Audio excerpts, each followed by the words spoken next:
Shalom, Indonesia, New York, juga Jerman. Senang sekali kita pada kesempatan hari ini, puji syukur di mana Tuhan masih mempertemukan kita kembali dalam ibadah dan kelompok tumbuh bersama melalui Zoom hari ini untuk 4 Juni.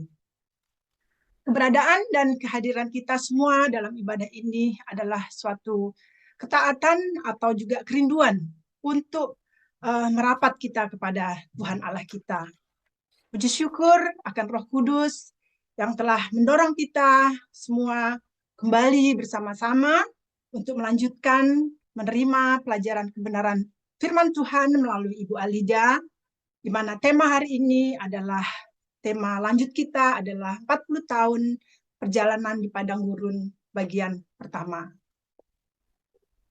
Baik Ibu-ibu dan Bapak dan juga saudara-saudara sekalian, mari kita masuk ibadah kita dengan pertolongan dalam nama Allah Bapa, Anaknya Yesus Kristus, dan Roh Kudus. Amin. Saya akan membacakan satu firman Tuhan, yaitu daripada Galatia 5 ayat 22 sampai 23. Tetapi buah roh ialah kasih, sukacita, damai sejahtera, kesabaran, kemurahan, kebaikan, kesetiaan, kelemah lembutan, penguasaan diri. Tidak ada hukum yang menentang hal itu. Ya, saudara-saudara yang kasih dalam pada Tuhan Yesus, kita tahu bahwa kita yang percaya padanya dikehendaki Tuhan. Kalau kita baca tadi dalam buah-buah roh, itu di mana kita juga dalam hidup iman kita itu untuk mewujudkan buah-buah roh sepanjang perjalanan iman kita. Saya pribadi, juga mungkin saudara-saudara juga mengalami tidak mudah ya untuk mewujudkan, atau mungkin juga kita tidak sanggup untuk mewujudkan buah-buah roh itu untuk kehidupan kita sehari-hari. Tapi firman-Nya juga mengingatkan kepada kita bahwa Roh Kudus yang menuntun semuanya itu untuk kita sanggup. Dan untuk itu kita diminta untuk selalu dekat kepada Dia. Untuk selalu dalam doa dan renungan dan dalam ibadah agar kita tidak menjauhkan dari hal-hal itu. Sehingga kita dimampukan untuk melakukan atau mewujudkan buah-buah roh yang menjadi kehendak Tuhan, yang kita mau mewujudkannya di dalam iman kehidupan kita sehari-hari. Demikian adalah apa yang tadi saya bacakan, dan kita akan melanjutkan dengan doa pembukaan. Mari kita berdoa.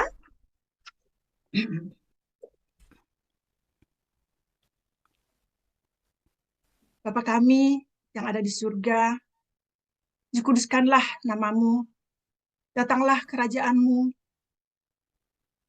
di bumi seperti juga di surga. Terima kasih Bapa yang selalu mengasihi dan menyertai kami setiap waktu.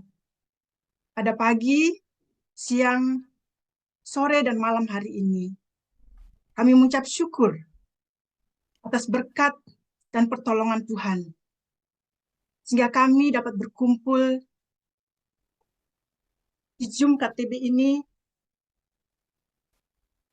Kami dari tempat masing-masing berada, mohon campur tangan daripada Roh Kudus-Mu, dan kami juga mau berdoa Tuhan, untuk saudara-saudara kami yang tidak bisa hadir pada kesempatan hari ini, mereka yang berhalangan, Tuhan berkati juga karenanya, dan juga untuk yang sakit Tuhan, dan juga mungkin yang hadir pada kesempatan hari ini kurang sehat juga Tuhan, kiranya Tuhan mau mengangkat rasa-rasa yang tidak enak di dalam tubuh kami, dan biarlah kiranya Roh Kudus-Mu yang akan mencurahkan anugerah dan kasih karunia-Mu, sehingga pada kesempatan hari ini kami boleh kembali mempelajari apa yang menjadi kehendak Tuhan.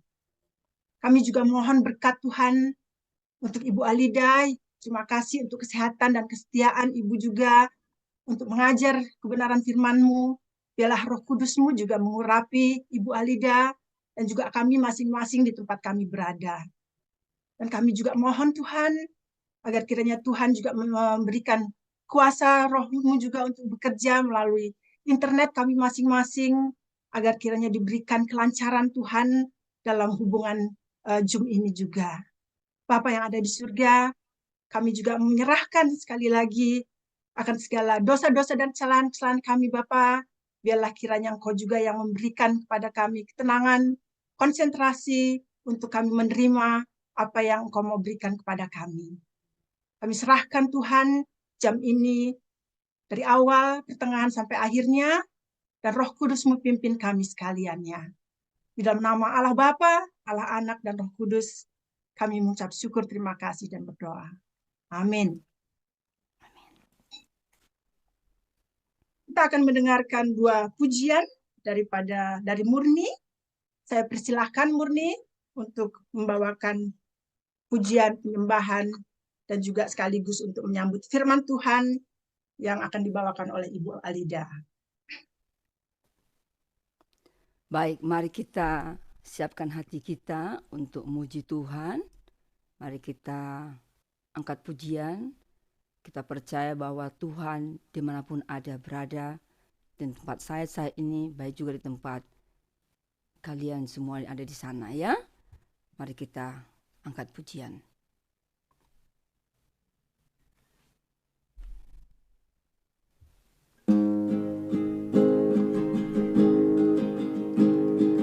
Roh Kudus, Kau hadir di sini.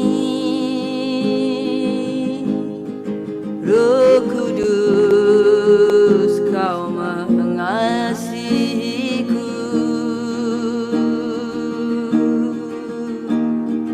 Kau lembut, Kau manis, Kaulah penghiburku,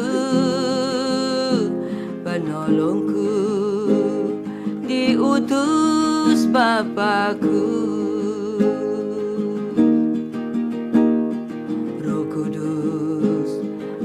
Hadir di sini, Roh Kudus, Kau mengasihiku.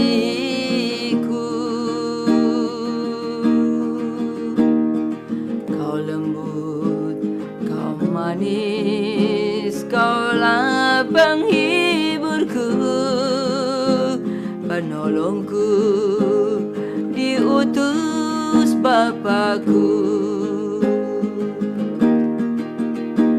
Ku buka untuk Roh-Mu Tuhan,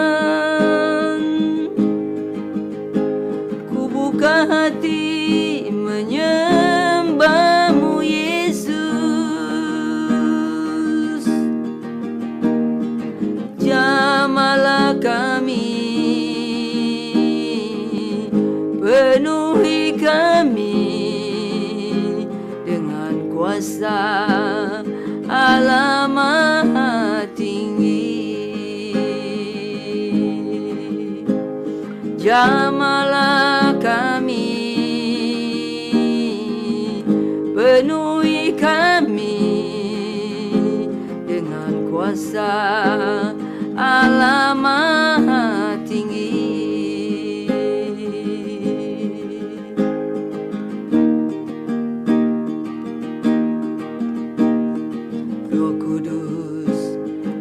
Hadir di sini, Roh Kudus, Kau mengasihiku.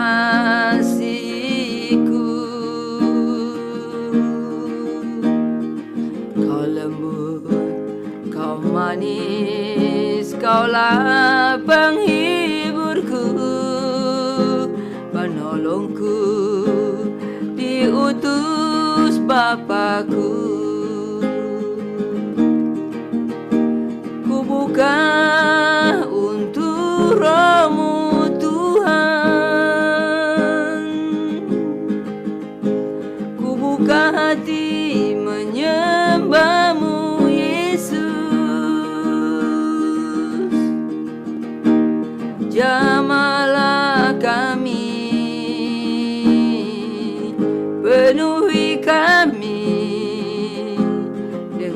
kuasa Allah Maha Tinggi. Jamahlah kami,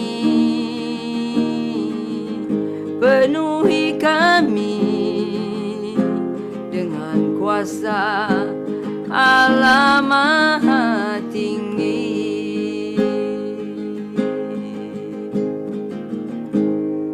Amin.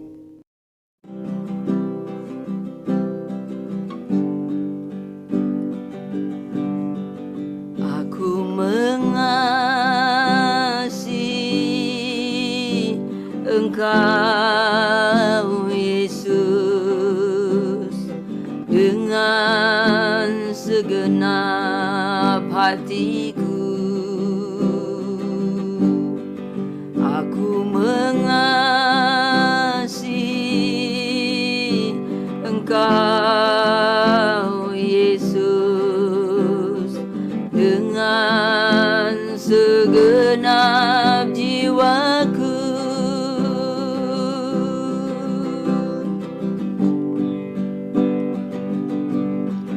Ku renungkan firman-Mu siang dan malam, ku pegang perintah-Mu dan ku lakukan. Engkau tahu ya Tuhan, tujuan hidupku hanyalah untuk menyenangkan hati-Mu.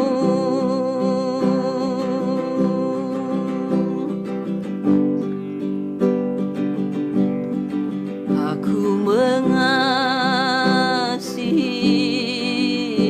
Engkau Yesus dengan segenap hatiku.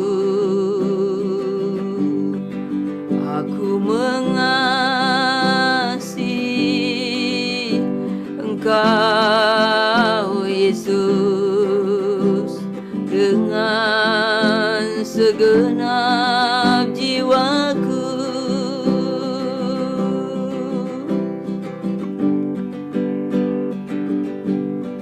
Ku renungkan firman-Mu siang dan malam, ku pegang perintah-Mu dan ku lakukan.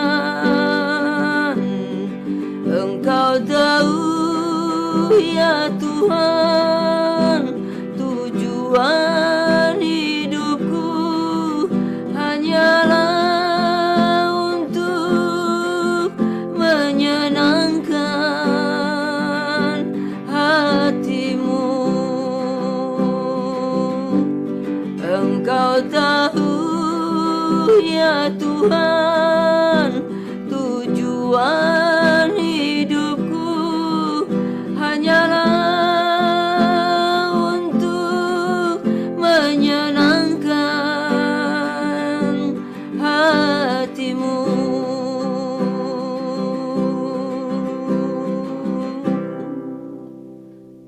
Ya, seperti pujian tadi, bahwa tujuan hidup kita adalah untuk menyenangkan Tuhan. Tapi itu dapat kita lakukan jika kita mengenali akan kebenaran firman Tuhan. Makanya tiba saatnya kita akan menerima pelajaran dari Ibu Alida. Kita persiapkan hati dan pikiran kita untuk menerima pelajaran hari ini. Waktu dan tempat saya persilahkan Ibu Alida. Iya, saya sharing dulu ini.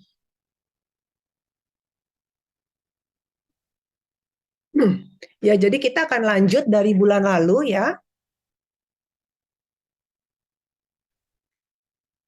Ya, bulan lalu kita sudah membahas sampai mereka Exodus dari Mesir ya lewat bimbingan Musa, dan ketika mereka keluar dari Mesir, mereka keluar dengan rapi seperti berbaris dengan seperti pasukan, dan mereka membawa harta yang banyak ya, yang nantinya harta ini akan dipakai untuk pembangunan kemah suci dan juga membuat tabut perjanjian.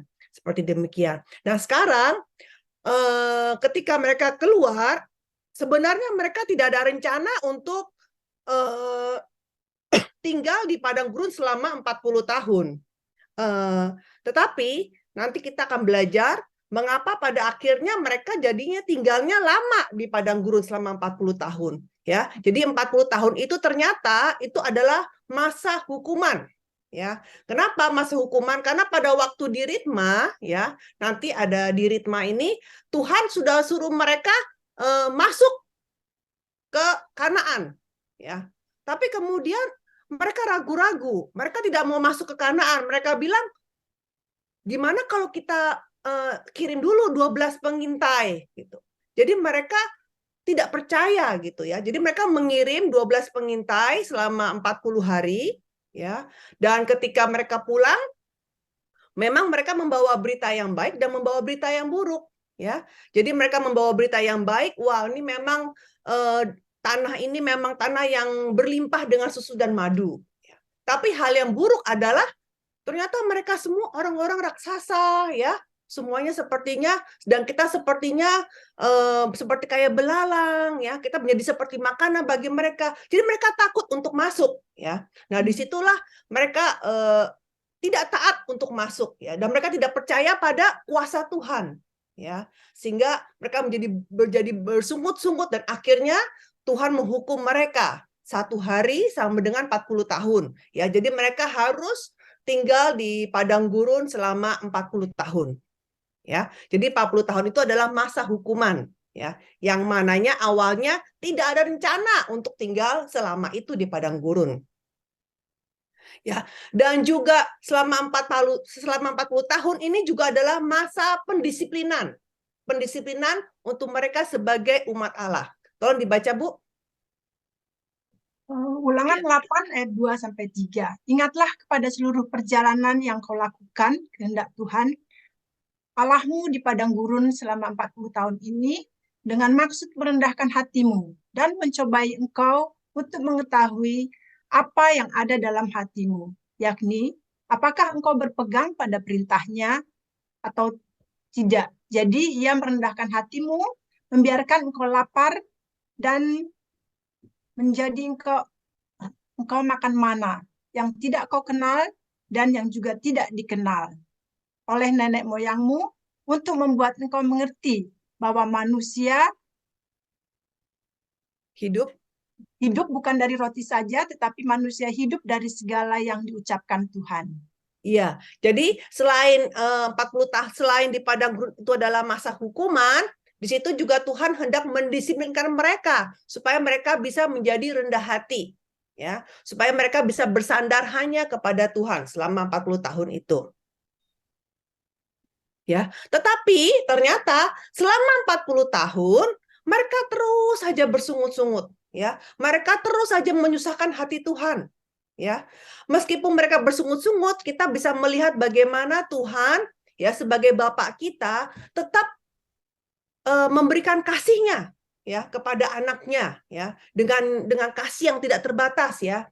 Kita semua yang sudah punya anak, kita pasti mengerti, ya, ketika anak kita berbuat salah, ya, dan anak kita juga terus komplain sama kita, kadang kita juga kesel, hati kita sedih, hati kita tertusuk, tapi kita tetap sayang sama anak kita, seperti itu. Jadi hati Bapa seperti itu kepada umat Israel, ya. Jadi meskipun mereka bersungut-sungut, Allah tetap menggendong mereka, ya, tetap memimpin mereka sampai ke Kanaan sesuai dengan janji Tuhan, ya, sesuai dengan janji Tuhan, terutama juga kepada siapa? Kepada Abraham, ya. Tolong dibaca ayatnya. Ulangan 9 ayat 7, ingatlah, janganlah lupa bahwa engkau sudah membuat Tuhan Allahmu gusar di padang gurun. Sejak engkau keluar dari tanah Mesir sampai kamu tiba di tempat ini, kamu menentang Tuhan. Ya, di ulangan ini adalah satu kitab ulangan, itu adalah khotbahnya Musa. Khotbah Musa adanya di dataran Moab. Jadi pas sebelum menyeberang Sungai Yordan. Jadi waktu Musa menyampaikan ini itu udah 40 tahun, ya. Jadi bayangkan dia bilang udah bikin hati Allahmu gusar dari kamu keluar sampai saat ini. Jadi sudah 40 tahun. Jadi bikin Allah gusar terus, Ya, terus Ulangan 9 ayat 24, bahkan kamu menentang Tuhan sejak aku mengenal kamu. ya, terus Mazmur 78 ayat 40 sampai 41, berapa kali mereka memberontak terhadap Dia di padang gurun dan menyusahkan hatinya di padang belantara. Berulang kali mereka mencobai Allah, menyakiti hati yang kudus dari Israel. iya, ya. Jadi selama 40 tahun, jadi mereka terus saja ya membuat menyakiti hati Tuhan terus-menerus selama 40 tahun, ya. Nah, sekarang kenapa kita mau belajar perjalanan umat Israel? Karena di 1 Korintus dikatakan bahwa perjalanan umat Israel ini merupakan peringatan dan contoh bagi kita. Tolong dibaca.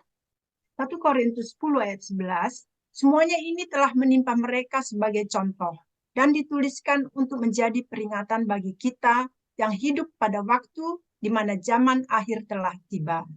Iya, terus Bu? Galatia 3 ayat 7, jadi kamu lihat bahwa mereka yang hidup dari iman, mereka itulah anak-anak Abraham. Ya, kan umat Israel ini semuanya adalah keturunan-keturunan Abraham, ya kan? Anak-anak Abraham secara jasmania. Nah, kita hari ini juga adalah anak-anak Abraham secara rohani, ya. Ketika kita percaya dengan Yesus Kristus, kita adalah anak-anak Abraham, ya, dalam iman, ya. Terus Bu, ayatnya? Roma 2 ayat 28 sampai 29, sebab yang disebut Yahudi bukanlah orang-orang yang lahiriah Yahudi, dan yang disebut sunat bukanlah sunat yang dilangsungkan secara lahiriah, tapi orang Yahudi sejati ialah dia yang tidak nampak keyahudiannya, dan sunat ialah sunat di dalam hati secara rohani, bukan secara hurufiah. Maka pujian baginya datang bukan dari manusia, melainkan dari Allah. Iya, jadi di Roma ini Rasul Paulus bilang apa? Dia bilang bahwa yang dimaksud dengan orang Yahudi adalah orang Yahudi sejati, ya, yaitu anak-anak Abraham dalam iman, ya. Jadi bukan yang dilihat bukan KTP-nya, Bu, tapi yang dilihat adalah imannya, ya. Nah, jadi umat Israel ini adalah ya kita ini, ya. Kita ini adalah Israel rohani. Kita sekarang lagi di padang gurun sedang menuju ke Kanaan rohani, ya. Nah, kalau kita lihat, kita sudah belajar ini di awal-awal tahun lalu, kita sudah belajar bahwa perjalanan umat Israel keluar dari Mesir, menyeberang Laut Merah, kemudian hidupnya 40 tahun di padang gurun dan sampai ke Kanaan, ini adalah perjalanan iman umat Kristiani. Dari mana kita yang dari awalnya Mesir, kan menyimbolkan dunia, ya, yang dimana awalnya kita belum percaya kepada Yesus, tapi kemudian kita dipercaya kepada Yesus, kita dibaptis, ya, laut merah ini, dan kemudian kita menjalankan kehidupan yang bergereja, ya. Padang gurun itu menyimbolkan gereja, ya, sampai kita menuju ke sorga, ya. Karena itu kita penting belajar 40 tahun perjalanan ini, ya, untuk sebagai peringatan, sebagai contoh bagi kita hari ini. Nah, sekarang berapa lama umat Israel berkemah? Selama 40 tahun, ya, umat Israel itu berkemahnya 42 kali. Ya, 41 kali itu di padang gurun dan 1 kali di Gilgal, yaitu di Kanaan. Dan karena di Kanaan itu Musa sudah mati, maka Musa hanya menulis sampai 41 perkemahan. Ya. Dan Musa mencatat itu sesuai dengan titah Tuhan. Dibaca. Bilangan 33 ayat 2. Musa menuliskan perjalanan mereka dari tempat persinggahan ke tempat persinggahan, sesuai dengan titah Tuhan. Dan inilah tempat-tempat persinggahan mereka dalam perjalanan mereka. Iya. Nah, sekarang kita lihat di ini udah tadi. Nah, sekarang kita lihat apa tujuan Tuhan menyuruh Musa mencatat tempat perkemahan ini, ya. Yang pertama, mau membuktikan bahwa peristiwa perjalanan 40 tahun di padang gurun ini benar-benar fakta bersejarah, ya.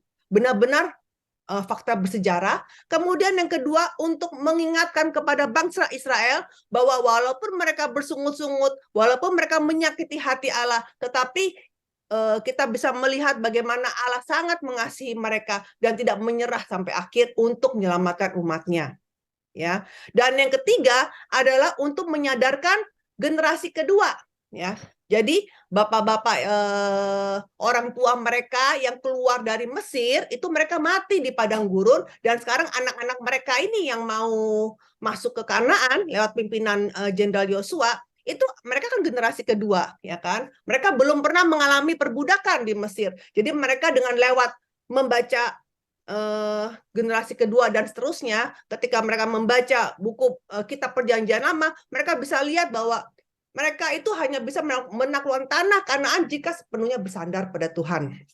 Tolong dicatat. Tolong dibaca, Bu. Mazmur 78 ayat 8, dan jangan seperti nenek moyang mereka, angkatan pendurhaka dan pemberontak, angkatan yang tidak tetap hatinya dan tidak setia jiwanya kepada Allah. Iya, ya. Jadi dikasih peringatan, jangan seperti ini gitu, seperti itu ya. Jangan seperti nenek moyangmu ya, yang memberontak, seperti itu dikasih tahu ya. Nah, kemudian selama 40 tahun bagaimana mereka berkemah ya. Nah, ini ada gambarannya di sekolah minggu, kita ada gambar seperti ini ya. Nah, bahwa mereka itu berkemahnya nggak asal berkemah gitu. Oh, saya hopeng sama dia, kemudian saya mau berkemahnya di sebelah dia, enggak ya. Di sini jelas-jelas sekali bahwa Tuhan kasih tahu kepada Musa bahwa berkemahnya seperti ini ya. Ya, bahwa kemah suci harus di tengah-tengah ya. Kemudian ada 4 penjuru itu siapa? Itu suku Lewi ya. Dan dari suku Lewi itu masing-masing lagi ada 3 lagi ya. Tolong dibaca, Bu, bilangan. Bilangan 2 ayat 1-2, Tuhan berfirman kepada Musa dan Harun, orang Israel harus berkemah masing-masing dekat panji-panjinya, menurut lambang suku-sukunya. Mereka harus berkemah di sekeliling kemah pertemuan, agak jauh daripadanya.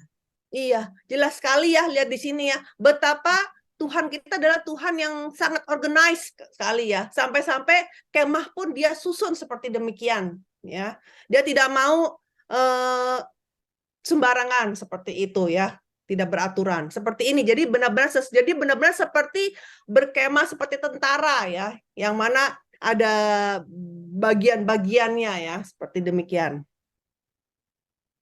Nah, ini kita lihat ya cara. Nah, yang warnanya kuning ini ya, Sukot, Etam, lihat ini nggak, saya punya laser point ya. Lihat. Ya. Yang warnanya kuning, ini cepat ya, cuma 2 bulan aja ya, nggak lama, cuma sampai 2 bulan. Kemudian di padang gurun Sinai ya, setelah menerima 2 loh batu dan menerima hukum Taurat, kemudian mereka membangun kemah suci, membangun tabut perjanjian, dan itu dibutuhkan 1 tahun ya. Setelah 1 tahun, kemudian mereka berjalan ke sini sampai ke Ritma ya. Ini perjalanannya 11 hari perjalanan ya. Tetapi karena di Haserot ada apa? Di Kibrot Awa ada Tuhan, ada apa? Ada hukum mereka karena daging, minta daging, ada rakus ya. Kemudian juga Haserot juga Miriam kena apa? Kena kusta ya. Jadi ada lebih dari 11 hari ya. Setidak-tidaknya di Haserot aja udah 1 minggu ya. Seperti demikian. Nah, di Ritma inilah Tuhan suruh mereka kemana? Langsung masuk ke Kanaan ya.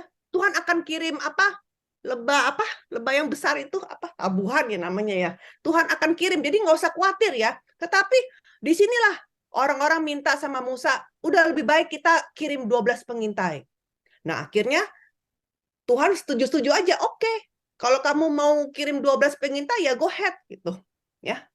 Jadi ya Tuhan izinkan, mereka mau lihat ya boleh lihat gitu. Nah, mereka berjalan, ini yang warna hijau ini adalah 40 hari perjalanan mereka. Mereka mengintainya di sini. Kemudian mereka berbalik lagi ke sini. Nah, disinilah mereka kemudian menolak untuk masuk ke Kanaan. Dan disinilah Tuhan marah dan hukum mereka. Ya, hukum mereka dan dibilang 40 tahun kamu harus ada di sini. Ya, nah padahal depan mata udah Kanaan. Depan mata sudah Kanaan. Nah, kalau lihat yang warnanya merah ini rumit kan, di sini ruwet ya. Karena tadi dari sini ke sini kan udah 2 bulan, 1 tahun, ya udah 1 tahun. Nah di sini 1 tahun, 1 tahun ya 1 tahun 3 bulan lah, kita kurang ngomong 1 tahun 3 bulan.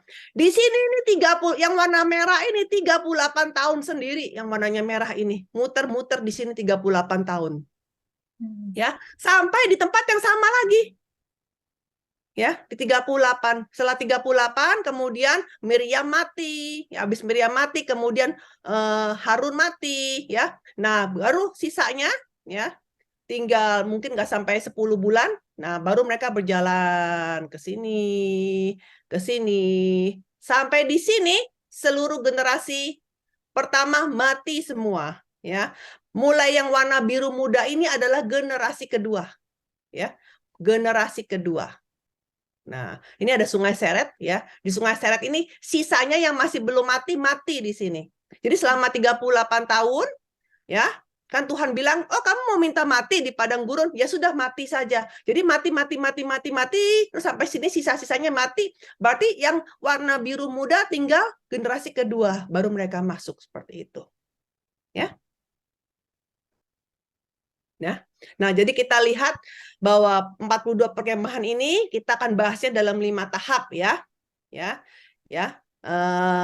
Dari Ramses sampai ke padang gurun, sampai sebelum padang gurun Sinai, ini ada 10 kemah. Ini mungkin hanya sekitar 2 bulan, ya. Kemudian dari padang gurun Sinai sampai dengan sebelum Ritma, ini karena di padang gurun Sinai ada 1 tahun, kemudian sampai ke Ritma ya mungkin 1 bulan, 1,5 bulan, seperti itu kira-kira, ya, karena perjalanan sendiri udah 11 hari, ya. Kemudian dari Ritma sampai ke Kades. Kades ini salah ya, bukan Kades, ya, kurang S, ya. Nah, ini Ritma sama Kades ini sebenarnya lokasinya sama, ya, sebelah-sebelahan, ya. Apalagi mereka berkemahnya dengan 2 juta orang. Jadi sebenarnya itu lokasinya ya di situ juga, tempat yang sama, ya. Itu 38 tahun, ini di sini 38 tahun warna merah. Nah, kemudian mereka berjalan tadi, ya, sisanya ya nggak sampai 10 bulan mereka berjalan, ya, sampai di Sungai Seret. Nah, yang warnanya biru ini dari Sungai Seret sampai ke Gilgal ini adalah generasi kedua. Ya, totalnya 40 tahun. Nah, sekarang hari ini kita hanya membahas yang warna kuning saja.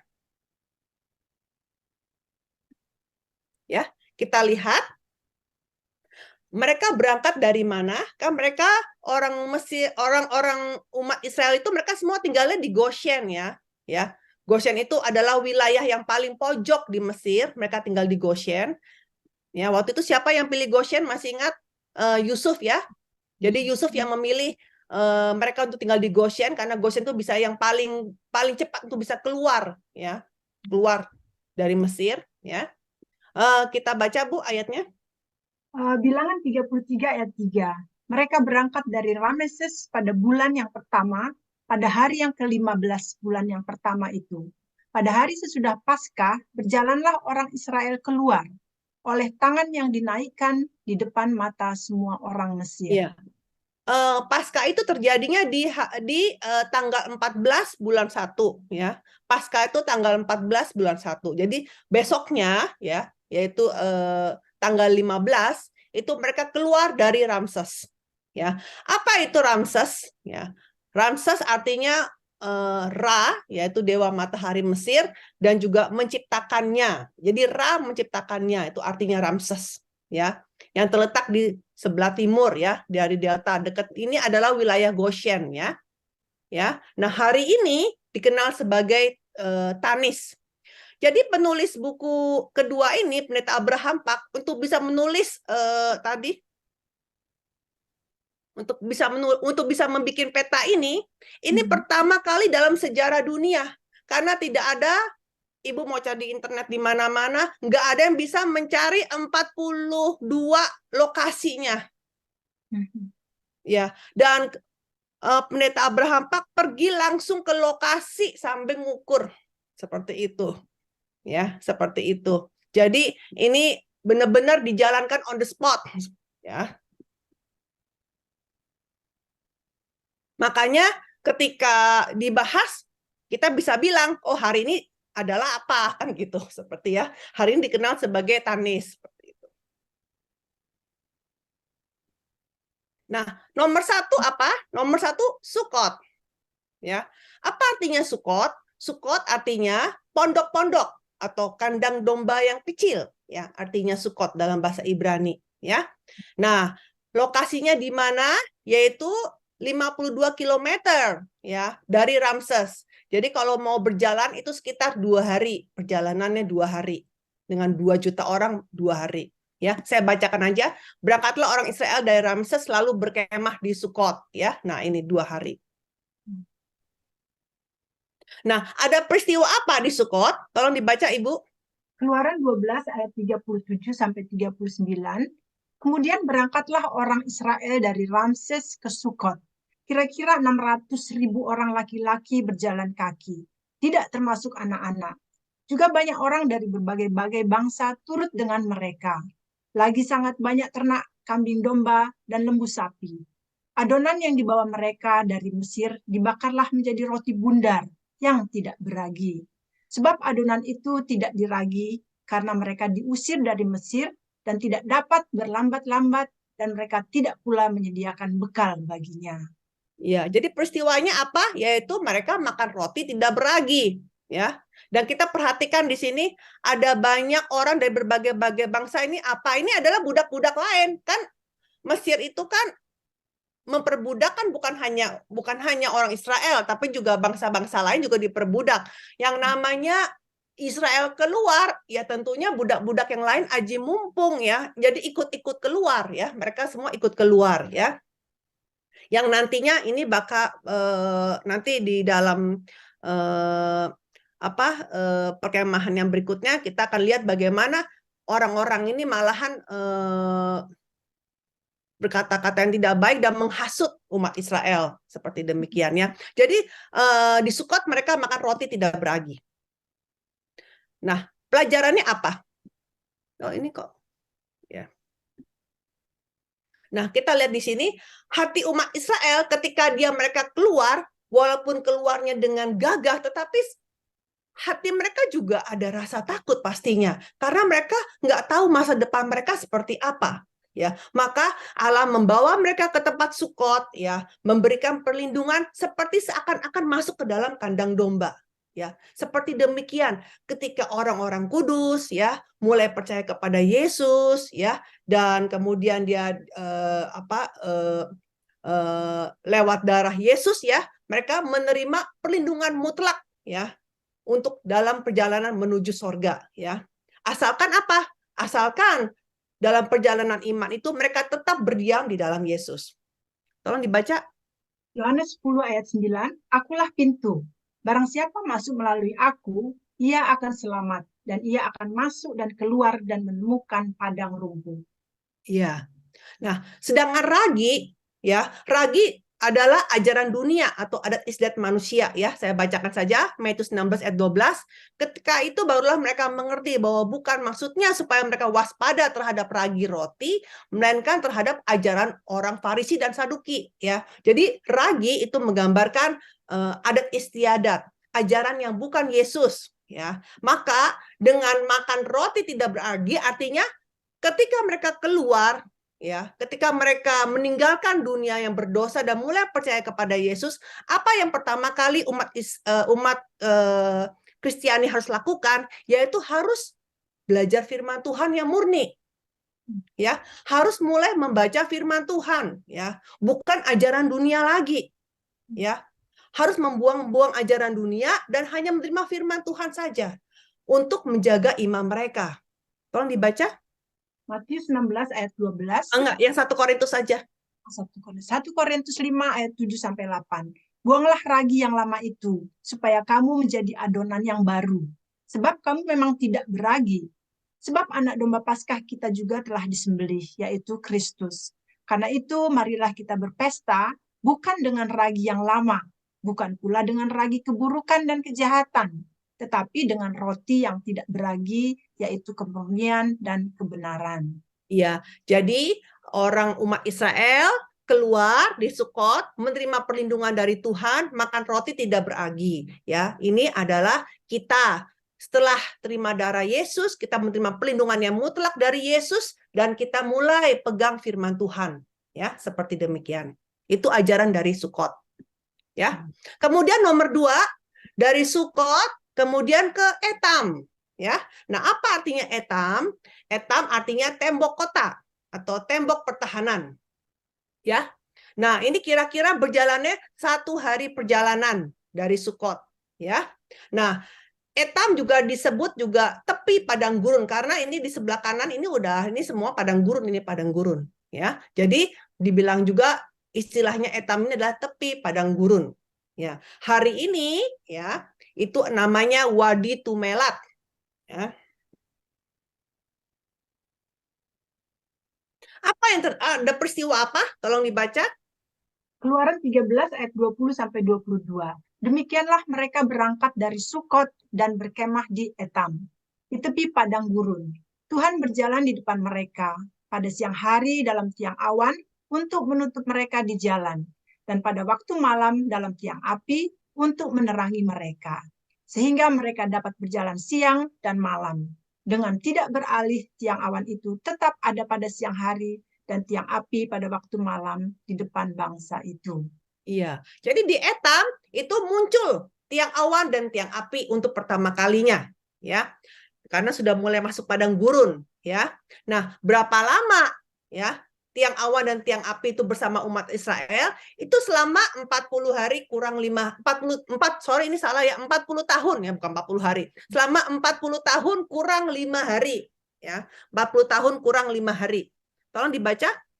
Yosua 4 ayat 19, bangsa itu telah keluar dari sungai Yordan pada tanggal 10 bulan pertama, dan mereka berkemah di Gilgal, di batas timur Yeriko. Iya, kan tanggal 10 bulan pertama, makanya enggak pas 40 tahun ya, tapi kurang dari 5 hari ya kan. Dan mungkin dengan tadi yang tambah tadi yang dari Sukot, Etam berarti kan kurang 9 hari ya, seperti itu ya kan, ada jalan 2 hari, 3 hari lagi ya, seperti itu ya. Nah, sekarang tiang awan dan tiang api ini, kenapa saya kasih gambar ini? Karena kalau cari di website, di internet, banyak yang salah ya gambarnya ya. Gambarnya tiang awan, tiang api itu benar-benar ya kayak tiang awan, tiang api, tapi di depan gitu ya. Nah, betul memang di depan, tapi bagaimana mungkin tiang awan yang di depan itu bisa menudungi mereka supaya mereka tidak kepanasan ya. Dan bagaimana mungkin tiang api itu bisa menghangatkan ke seluruh perkemahan 2 juta orang ya. Maka itu pendeta senior menjelaskan sekali bahwa ini di atas ya, di atas, jadi seperti umbrella gitu ya.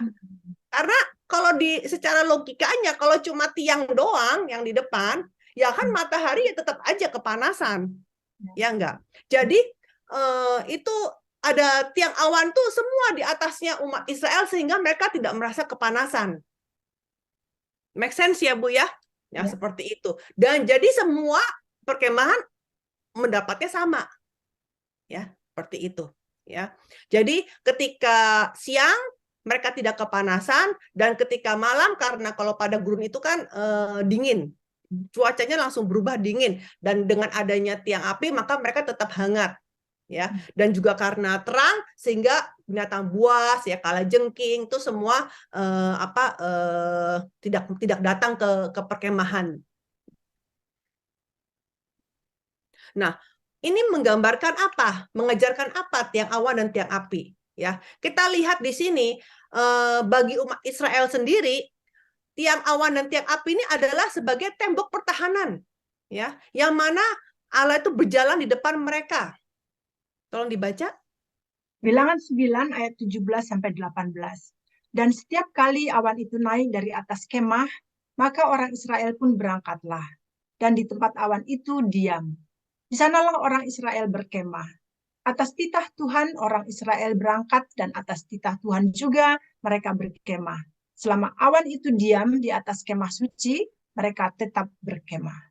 Ya, coba bayangkan ya, ini udaranya misalkan ini panas ya, kemudian ada umbrella yang sebesar itu ya kan. Nah, jadi Tuhan yang menggerakkan sendiri ya tiang awan dan tiang apinya, sehingga umat Israel sebenarnya tidak tahu kan mau kemana, mau terus, mau belok kanan, belok kiri di padang gurun, ya. Tetapi mereka hanya bisa ikutin tiang awan dan tiang api ini, ya. Karena kalau mereka nggak ikutin, ya mereka jadi panas kan. Karena itu ibaratnya itu payung, payung udah jalan sampai sana, ya. Kalau saya nggak ikutin, saya mati, ya. Mau tidak mau, semua harus taat, ya, untuk tetap memperoleh perlindungan, ya, seperti demikian. Ya, dan juga tembok pertahanan ini, tiang awan dan tiang api selama 40 tahun itu tidak beralih, ya. Terus ada siang, hari dan malam, dan tiang api pada waktu malam di depan bangsa itu, ya. Dan juga tiang awan dan tiang api pun bahkan sebagai tembok, ya, sebagai tembok pertahanan jika ada musuh, ya. Contohnya di Keluaran 14 ayat 20, ketika Raja Firaun dan pasukannya mau menyerang mengejar umat Israel, tiang awan yang tadinya di depan itu tiba-tiba berbalik, ya. Dan ada di mana? Di belakangnya umat Israel, ya. Dan mereka dan tiang awan ini menutupi sehingga musuh nggak bisa ke umat Israel. Seperti demikian. Ya.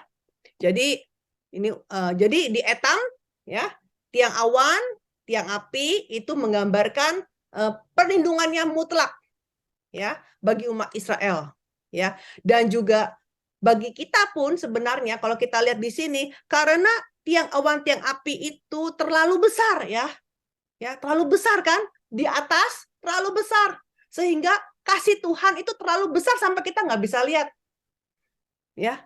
Perlindungan Tuhan itu terlalu besar buat kita semua sehingga kita nggak merasa gitu, karena terlalu besar, ya, karena di atas dan besar sekali seperti itu menunjukkan kasih Allah, ya. Kemudian yang ketiga, dari Etam, ya, kemudian dia ke Migdol, ya. Jadi sebenarnya kalau kita ini kan ada warna abu-abu, ya. Ini warna abu-abu kan jalan, ya. Kita udah bahas ini 3 jalan. Jadi sebenarnya ke Kanaan ada 3 jalan menuju ke Kanaan. Ini jalan yang paling singkat. Kalau jalan lewat sini 10 hari ke Kanaan, tapi Tuhan nggak mau lewat situ karena di sini banyak tentara Filistin. Jadi nanti mereka takut. Jadi Tuhan bawa dia turun. Sampai turun sini, Tuhan juga nggak mau mereka lewat jalan sini. Turun lagi, ya. Seperti itu sampai kemana? Tadi pikirnya, orang-orang pikir, mungkin lewat jalan yang ketiga ini. Tapi ternyata enggak. Tuhan bilang, balik lagi, turun lagi ke bawah. Ya, seperti demikian, ya. Jadi sampailah mereka di Migdol, ya. Nah, jadi lokasinya di mana? Kalau kita lihat ini Migdol, di sini Laut Merah.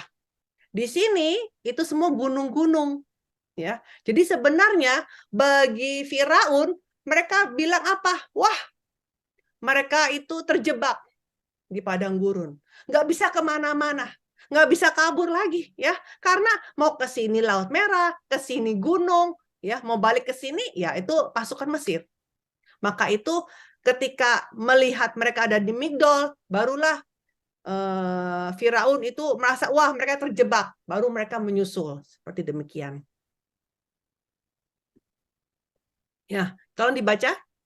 Keluaran 14 ayat 1-2, berfirmanlah Tuhan kepada Musa, demikian, katakanlah kepada orang Israel supaya mereka balik kembali dan berkemah di depan Pi Hahirot, antara Migdol dan laut, tepat di depan Baal Zephon, berkemahlah kamu di tepi laut. Iya, jadi dia pikir mau belok ke kanan, mau langsung masuk kepada gurun, tapi ternyata Tuhan bilang enggak, berbalik kamu turun ke bawah, ya seperti itu, ya. Jadi ada peristiwa apa di sini? Peristiwanya yang di mana Allah menyuruh mereka berbalik menuju ke tentangan Migdol.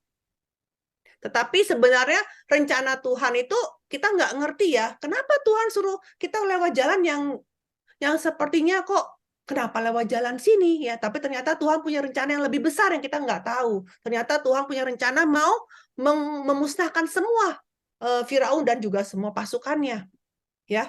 Kita lihat ternyata di Migdol ini apa yang terjadi, ya. Kita tahu itu bahwa Laut Merahnya terbelah, ya. Nah, dengan lewat ini Allah menyelamatkan umat Israel ya. Kita sudah tahu story-nya ini ya. Terus bagaimana Allah juga membelah air laut itu dengan angin timur yang semalam-malaman ya.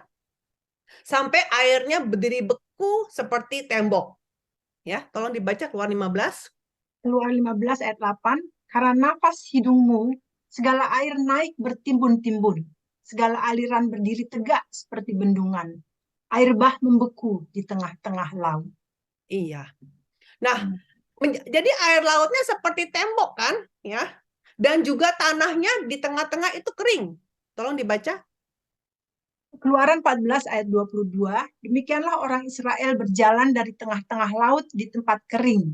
Sedang di kiri dan di kanan mereka, air itu sebagai tembok bagi mereka. Iya. Nah, kering ini kalau dalam bahasa aslinya ini kering padang gurun ya. Jadi bukan jalan becek-becek begitu, bukan ya. Benar-benar kering. Ya, seperti jadi sehingga mereka jalannya dengan lancar ya, bukan wah sepatu sendalku jadi kotor, kena lumpur gitu. Tidak ya, mereka berjalan dengan normal, kering seperti jalan padang gurun. Ya, luar biasa sekali ya. Dan kemudian kita tahu story-nya bagaimana kemudian setelah mereka tiba di tepi padang gurun, kemudian Allah Firaun yang nyusul, kemudian Allah menenggelamkan mereka ya. Dibaca Mazmur Keluaran. Keluaran 15 ayat 4 sampai 5. Kereta Firaun dan pasukannya dibuangnya ke dalam laut, para perwiranya yang pilihan dibenamkan ke dalam laut Teberau. Samudra raya menutupi mereka, ke air yang dalam mereka tenggelam seperti batu. Ya, jadi di sini jelas sekali bukan hanya pasukannya, tapi Firaunnya sendiri ya, Raja Mesir sendiri pun juga tenggelam. Ya, nah dari sini ya kita lihat sejak peristiwa Laut Merah terbelah, wah semua langsung hormat sekali sama Musa ya. Mereka jadi takut sekali sama Musa ya. Mereka percaya bahwa wah benar-benar Musa itu dipakai oleh Tuhan ya, dan jadi mereka juga takut sama Tuhan ya. Nah ini sama seperti ketakutan generasi kedua ketika melihat zamannya Jenderal Yosua ya, ketika Jenderal Yosua itu ketika sungai Yordan itu terbelah ya, mereka langsung wah benar-benar ini Yosua ini benar-benar dipakai oleh Tuhan. Tadinya mereka agak down ya ketika Musa mati ya. Kemudian diganti oleh Yosua, terus mereka pikir apakah Yosua ini seperti Musa ya. Tapi setelah mereka melihat bagaimana lewat Yosua sungai Yordan terbelah, barulah mereka melihat dan mereka juga mulai takut sama Yosua juga seperti itu. Ya. Nah, ini memberitahukan kita apa ya? Bahwa Allah sajalah menara kita ya, menara untuk kita bisa berlindung ya, untuk kita bisa bersandar. Tolong dibaca Mazmur 18 ayat 3, ya Tuhan, bukit batuku, kubu pertahananku dan penyelamatku, Allahku, gunung batuku, tempat aku berlindung, perisaiku, tanduk keselamatanku, kota bentengku. Terus Mazmur 61 ayat 3, sungguh engkau telah menjadi tempat perlindunganku, menara yang kuat terhadap musuh. Ya, jadi di sini di dalam tentang Migdol ini ya mau menunjukkan bagaimana hanya lewat bersandar kepada Tuhan, Tuhan adalah sebagai benteng kita, sebagai menara jaga kita, barulah kita bisa menang, barulah semua masalah kita pun terbelah seperti Laut Merah dan ada jalan. Seperti demikian.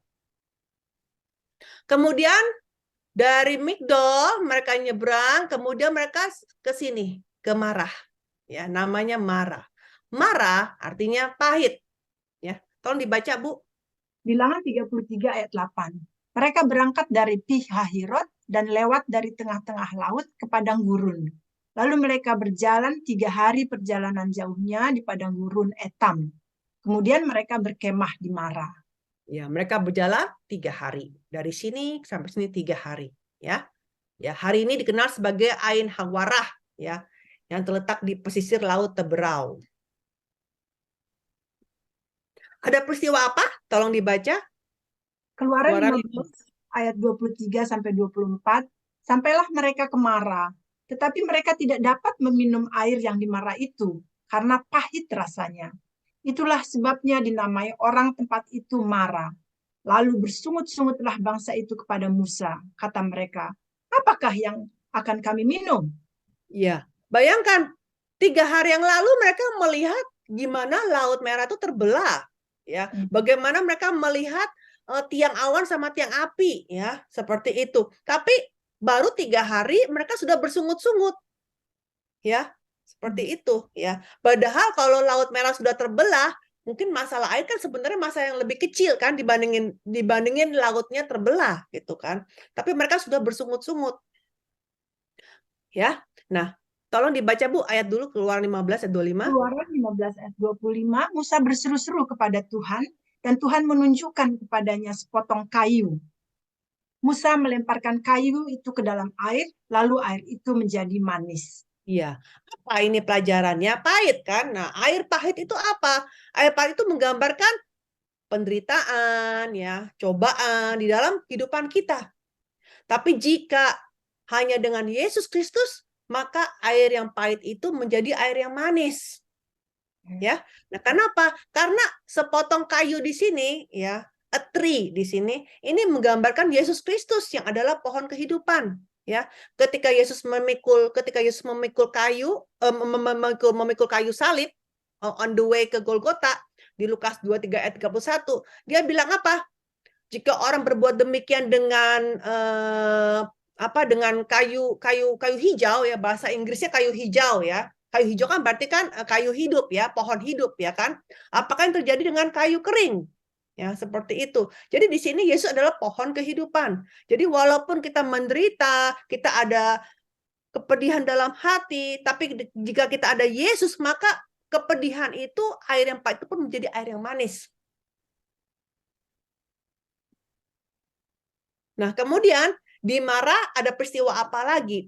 Setelah masalah air itu diselesaikan, kemudian di sini Allah memberikan peraturan, ya, memberikan ketetapan dan juga peraturan. Nanti kalau kita belajar buku ke-7, kita baru tahu ternyata dalam bahasa aslinya ternyata Tuhan kasih 2 perintah dari 10 perintah, ya. Kan Tuhan kasih 10 perintah Allah, tetapi yang 2-nya udah dikasih di Mara ini, yaitu apa? Yaitu nomor 1 adalah menjaga hari Sabat dan menghormati orang tua. Ya, peraturan nomor 4 menjaga hari Sabat dan nomor 5 menghormati orang tua. Nah, ini penting sekali. Nanti kita akan belajar lagi khusus mengenai ini, ya. Ya. Jadi di sini Tuhan kasih, coba tolong dibaca Bu, Keluaran 15. Keluaran 15 ayat 25 sampai 26. Di sanalah diberikan Tuhan ketetapan-ketetapan dan peraturan-peraturan kepada mereka. Dan di sanalah Tuhan mencoba mereka. Firman-Nya, jika kamu sungguh-sungguh mendengarkan suara Tuhan, Allahmu, dan melakukan apa yang benar di matanya, dan memasang telingamu kepada perintah-perintahnya, dan tetap mengikuti segala ketetapannya, maka aku tidak akan menimpakan kepadamu penyakit manapun yang telah kutimpakan kepada orang Mesir, sebab aku Tuhan Allah yang menyembuhkan engkau. Iya. Yahweh Rafa, ya, artinya Allah yang menyembuhkan, ya. Jadi di sini Tuhan kasih peraturan. Sebenarnya peraturan itu adalah perintah keempat dan perintah kelima. Nanti kita bahas lagi itu, ya, di kemudian hari. Kemudian setelah dari Mara ke Elim, ya. Nah, di Elim ada apa? Di sini dibilang di Elim ada 12 mata air dan 70 pohon kurma. Di sanalah mereka berkemah. Nah, hari ini oasis, ya. Oasis ini disebut dengan nama Wadi Garandel. Elim artinya pohon-pohon atau pohon-pohon yang besar. Nah, di sana di Elim itu yang namanya pohon kurma itu tinggi, ya, sampai dengan 27 meter. Bahkan dia punya apa tuh ininya, ya, daunnya yang daunnya itu bisa sampai 2,7 meter, ya, hampir 3 meter dia punya itunya, panjangnya. Nah, di sini karena tempat oasis yang pertama mereka temui, maka mereka pasti beristirahat, ya. Jadi mereka ini pertama kali mereka bisa beristirahat di padang gurun, yaitu di Elim, ya.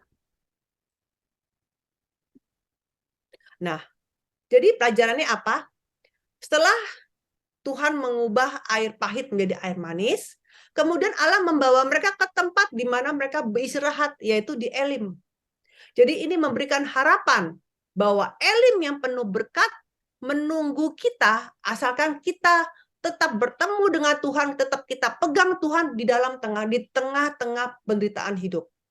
Ya, jadi ketika kita pegang Yesus terus, walaupun di dalam masa kesusahan, maka pada akhirnya endingnya itu Tuhan akan bawa kita ke oasis, ya, di mana kita tempat elim rohani yang mana kita bisa beristirahat. Nah, 12 mata air dan 70 pohon korma juga adalah gambaran, ya. Kalau di Perjanjian Lama adalah gambaran dari 12 suku Israel dan 70 tua-tua yang dipimpin oleh Musa. Dan juga di Perjanjian Baru ini menggambarkan 12 murid dan 70 pengikut Yesus. Ya. Jadi, ya, kalau hari ini, ya, gereja yang di mana Yesus berdiam itu bisa menjadi oasis, ya. Menjadi oasis yang mempunyai apa? 12 mata air dan 70 pohon korma, ya. Sebagai tempat kita istirahat, ya. Yang menyediakan apa? Air kehidupan, ya, firman hidup bagi banyak orang.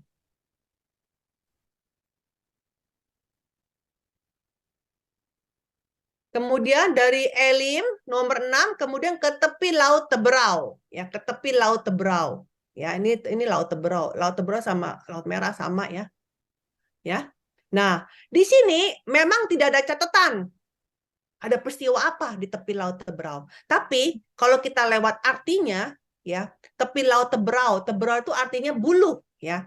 Tahu buluh? Buluh itu seperti kayak tongkat panjang, tapi dia gampang lambai-lambai kena apa? Kena angin, ya, seperti itu. Ini menggambarkan apa? Ya. Nah, kenapa? Karena di sini di tepi laut Teberau, di tempat perkemahan ke-6, bekal makanan mereka sudah mulai habis. Sudah mulai habis dan mereka khawatir ini kanan aja belum nyampe, tapi bekal makanan sudah mau habis. Akhirnya yang namanya makanan sudah habis, hati mereka mulai goyah. Ya. Udah seperti buluh, ya. Jadi goyang, ya, karena lemah, ya, seperti itu. Tolong dibaca. Keluaran 16 ayat 1 sampai 3. Setelah mereka berangkat dari Elim, tibalah segenap jemaah Israel di padang gurun Sin, yang terletak di antara Elim dan Gunung Sinai. Pada hari yang ke-15 bulan yang kedua, sejak mereka keluar dari tanah Mesir. Di padang gurun itu bersungut-sungutlah segenap jemaah Israel kepada Musa dan Harun, dan berkata kepada mereka, "Ah, kalau kami mati tadinya di tanah Mesir oleh tangan Tuhan ketika kami duduk menghadapi kuali berisi daging dan makan roti sampai kenyang. Sebab kamu membawa kami keluar ke padang gurun ini untuk membunuh seluruh jemaah ini dengan kelaparan." Iya, kan bersungut-sungut lagi, ya, ya. Memang jadi begini, habis dari Elim, terus tepi laut Teberau, baru padang gurun Sin. Jadi tepi laut Teberau ini di middle, ya, di tengah-tengahnya antara Elim sama padang gurun Sin. Tapi di padang gurun Sin makanan mereka langsung benar-benar habis, ya. Berarti di tepi laut Teberau, ya, hampir-hampir habis, kan begitu, ya kan? Nah, seperti itu, ya kan? Kalau hampir habis berarti udah mulai resah, kan? Udah mulai goyang, kan? Ya, seperti buluh, ya. Seperti itu, ya kan? Bahkan sampai di padang gurun Sin, waktu mereka benar-benar habis, baru mereka bersungut-sungut sama Musa, ya. Nah, apa itu bulu? Mereka mau balik ke Mesir, kan? Ya.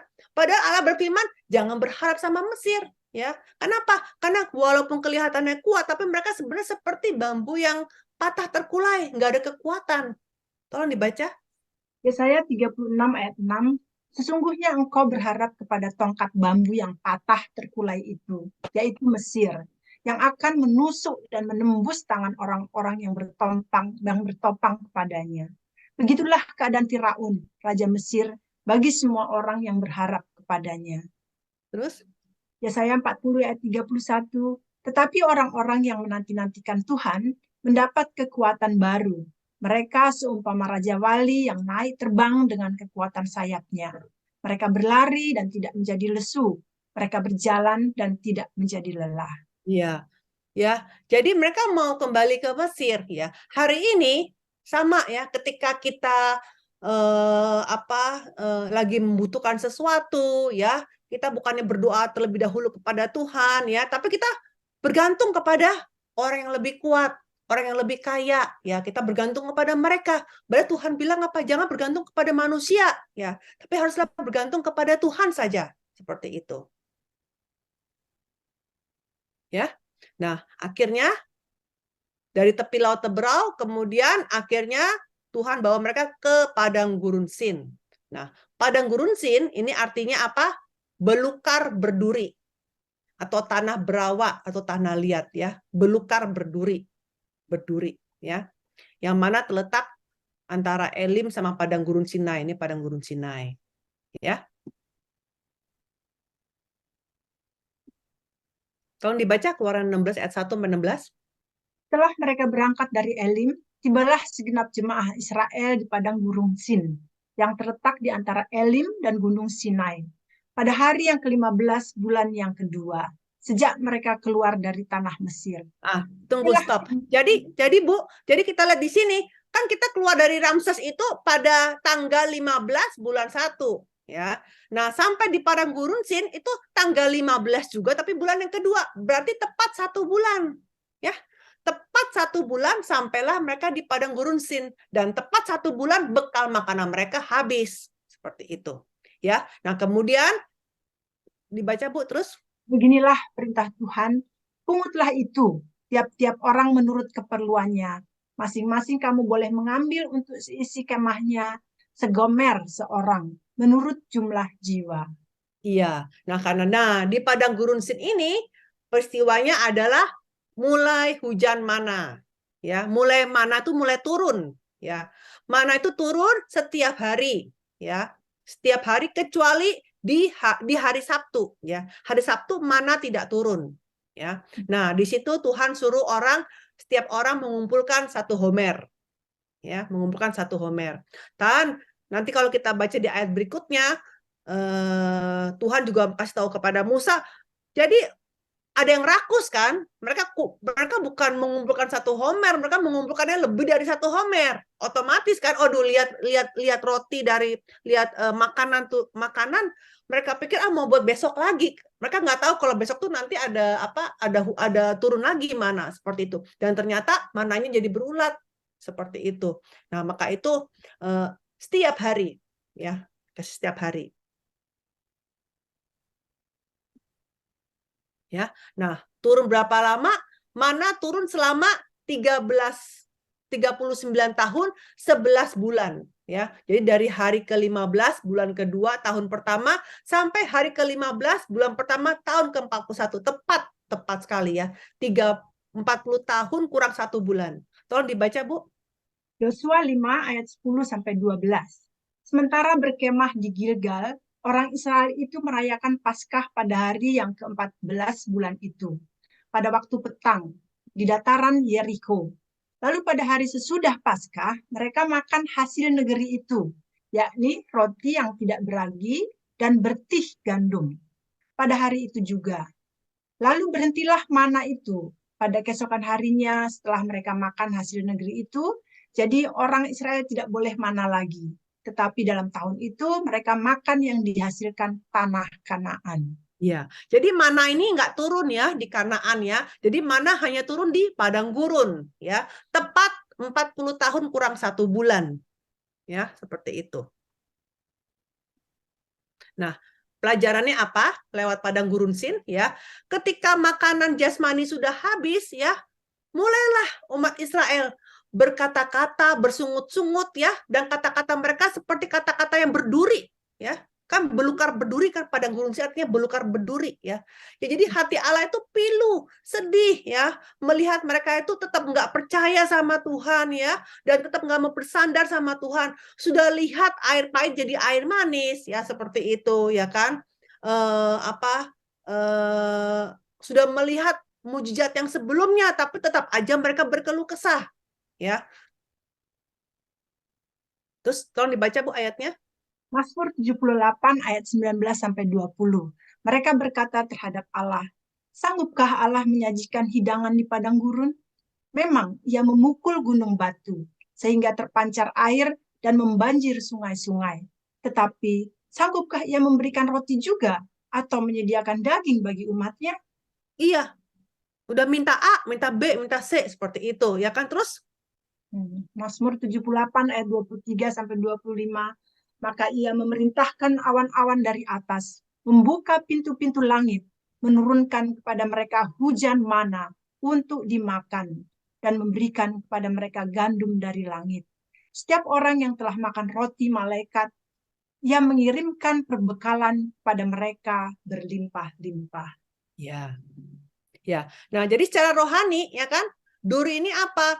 Duri juga menunjukkan manusia yang udah jatuh dalam dosa, ya, yang selalu melawan Allah, ya, dan juga menyakiti hati orang lain. Kan kalau orang yang sombong itu kan kalau ngomong kan menyakiti hati orang lain. Jadi seperti kayak nusuk-nusuk hati orang lain kan. Jadi seperti berduri, ya, seperti itu.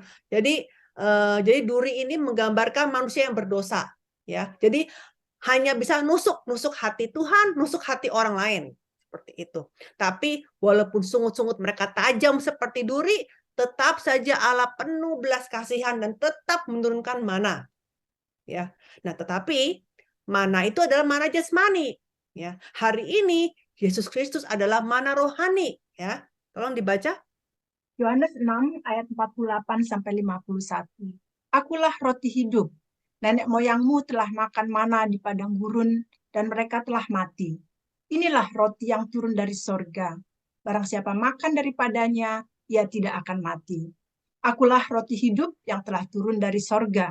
Jikalau seseorang makan dari roti ini, ia akan hidup selama-lamanya. Dan roti yang kuberikan itu ialah dagingku, yang akan kuberikan untuk hidup dunia. Iya, jadi Yesus adalah mana rohani, ya, roti rohani kita. Kemudian dari padang gurun Sin, kemudian mereka ke Dofka, ya, mereka di Dofka. Nah, tentunya di padang gurun Sin ini, ketika mereka lihat mana turun, itu mereka nggak besoknya langsung pergi, enggak. Setidak-tidaknya mereka 1 minggu, sehingga mereka sampai tahu yang namanya hari Sabat. Ya, kenapa? Karena 1 hari di hari Jumat Tuhan menyuruh Musa bilang kepada orang-orang kumpulkan double. Yang tadinya 1 gomer disuruh kumpulkan 2 gomer. Double, kenapa? Karena nanti besoknya di hari Sabtu, di hari Sabat Tuhan nggak turunkan mana. Ya, sehingga mereka bisa makan. Dan ternyata mana di hari Jumat itu tidak berulat. Ya. Ini mananya kekal ini, mana yang tidak berulat ini. Jadi di hari Jumat ini adalah mananya bisa buat esoknya. Tetapi mana yang hari Minggu sampai hari Kamis itu nggak bisa untuk besoknya lagi, nggak bisa. Nah, dari sini sebenarnya Tuhan udah mengajarkan kalender, ya, bahwa 1 minggu ada 7 hari. Ya. Jadi lewat apa? Lewat mana? Ya. Kan mereka nggak punya kalender. Dan di Mesir, kalender mereka adalah 1 minggu adalah 10 hari. Kalau 1 minggu sama dengan 10 hari, bagaimana mereka bisa menjaga hari Sabat? Mereka nggak bisa, ya, nggak bisa mengikuti. Nah, kemudian ketika mereka keluar dari Mesir, Tuhan mau mengajarkan ke mereka bahwa 1 minggu 7 hari sekarang. Ya. Nah, 1 minggu 7 hari bagaimana caranya? Yaitu lewat mana. Jadi lewat mana orang tahu, oh kalau mananya nggak turun ya ini udah pasti hari Sabat, ini hari Sabtu. Jadi mereka seperti itu, mereka tahu. Dan nanti kalau kita belajar lagi mengenai mana, ternyata hari Minggunya itu tepat, hari Sabatnya tepat. Jadi nggak ada namanya sisa itu kelipatan 7. Jadi 40 harinya itu nanti kita lihat nanti ada kelipatan 7 itu pas sekali seperti itu. Ya, nah jadi Dofka ini artinya batu atau logam malakit, tapi ada juga arti lainnya yaitu pukul, ketuk atau menghalau. Ya, nah ini diperkirakan ini lokasinya adalah Serabit El Kadim, ya, yang dimana terdapat tambang tembaga, Nah, kenapa arti lain dari Dofka itu adalah menghalau? Ya, karena ketika di padang gurun Sin, sepertinya mereka udah nggak mau jalan. Mungkin mereka pikir jangan-jangan hujan mananya cuma di sini gitu. Jadi mereka pikir udahlah mau di sini-sini aja gitu. Jadi akhirnya Tuhan dengan memaksa mereka, menghalau mereka untuk ayo jalan lagi. Maka itu namanya menghalau, Dovka. Ya. Nah, ini tadi saya udah jelaskan ya. Nah, jadi setidak-tidaknya di padang gurun Sin mereka tinggalnya 1 minggu ya, sehingga mereka bisa mengalami yang dimana di hari ke-6 ya mereka bisa pungut 2 kali double ya. Kemudian juga Tuhan perintahkan kepada Musa untuk menyimpan mana yang hari ke-6 ya, itu ditaruh di buli-buli yang nantinya disimpan di dalam tabut perjanjian Tuhan. Tolong dibaca Keluaran 16 ayat 22 sampai 24. Dan pada hari yang ke-6 mereka memungut roti itu 2 kali lipat banyaknya, 2 gomer untuk tiap-tiap orang. Dan datanglah semua pemimpin jemaah memberitahukannya kepada Musa. Lalu berkatalah Musa kepada mereka, inilah yang dimaksudkan Tuhan. Besok adalah hari perhentian penuh, Sabat yang kudus bagi Tuhan. Maka roti yang perlu kamu bakar, bakarlah, dan apa yang perlu kamu masak, masaklah. Dan segala kelebihannya, biarkanlah di tempatnya untuk disimpan sampai pagi. Mereka membiarkannya di tempatnya sampai keesokan harinya, seperti yang diperintahkan Musa. Lalu tidaklah berbau busuk dan tidak ada ulat di dalamnya. Ya, jadi awalnya ya dari hari pertama, kedua, ketiga mereka hanya makan langsung gitu, makan dengan langsung, ya. Tapi kemudian setelah itu di hari ke-6, kemudian Tuhan mengajarkan kepada mereka cara masak mana, ya. Jadi bahwa ini bukan hanya bisa dimakan langsung begitu aja, tapi juga bisa dengan dibakar, ya, bisa dimasak seperti itu, ya. Jadi Tuhan mengajarkan gimana cara masaknya. Nah, ini nggak usah, kita baca aja langsung. Pelajarannya apa? Nah, kita lihat di sini. Ya, jadi ketika umat Israel itu mau menetap cukup lama ya di padang gurun Sin ya, karena mereka udah berpuas-puas diri ya. Kemudian Allah mau tidak mau harus menghalau mereka. Seperti arti nama Dovka, menghalau mereka supaya mereka ayo jalan lagi karena ini bukan tempat tujuan.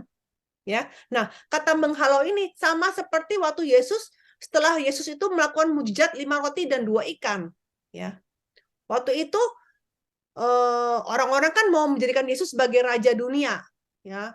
Jadi Yesus itu mau memisahkan murid-muridnya ya, dengan orang-orang banyak, dan Tuhan memerintahkan murid-muridnya untuk kita nyebrang aja dengan perahu. Ketika memerintahkan itu nih pakai kata ini, anangkaso ini dalam bahasa Yunani-nya yang artinya menghalau, memaksa. Ya, jadi hari ini juga sama ya.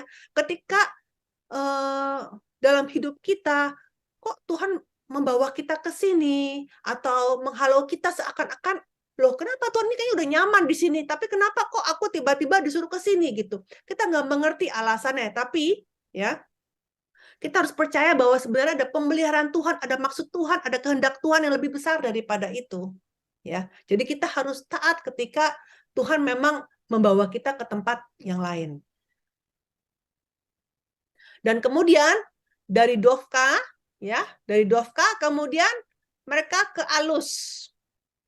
Nah, Alus ini artinya tanah yang tandus, orang banyak, atau aku akan mengadoni, ya. Tahu mengadoni nggak, kayak main Play-Doh itu Play-Doh, ya. Ya, jadi dari Dovka mereka ke Alus.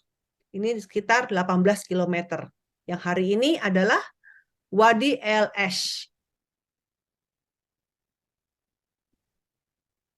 Nah, secara geografis, kenapa tanahnya tandus? Memang Alus adalah daerah yang tandus, ya. Tetapi, ya, secara rohani, ini hati umat Israel itu, ya, hatinya lama-lama makannya sama terus ya. Jadi hatinya sudah mulai bosan lagi makanannya, seperti itu. Mulai menjadi kasar, ya. Awalnya ya ketika mereka makan, waduh enak banget ya, rasanya seperti kue madu ya. Coba Ibu baca. Keluaran 16 ayat 15. Ketika orang Israel melihatnya, berkatalah mereka seorang kepada yang lain, apakah ini? Sebab mereka tidak tahu apa itu. Tetapi Musa berkata kepada mereka, inilah roti yang diberikan Tuhan kepadamu menjadi makananmu. Terus Keluaran 16 ayat 31, umat Israel menyebutkan namanya mana. Warnanya putih seperti ketumbar dan rasanya seperti rasa kue madu. Iya, seperti kue madu. Tapi setelah itu di alus ini Tuhan ngajarin lagi bagaimana cara makan mana. Ya, kita lihat cara masaknya bagaimana. Tolong dibaca. Keluaran 16 ayat 23. Lalu Oh, ini tadi berkata, ini udah yang ini aja. Bilangan 11 ayat 8. bangsa itu berlari kian kemari untuk memungutnya, lalu menggilingnya dengan batu kilangan atau menumbuknya dalam lumpang. Mereka memasaknya dalam periuk dan membuatnya menjadi roti bundar.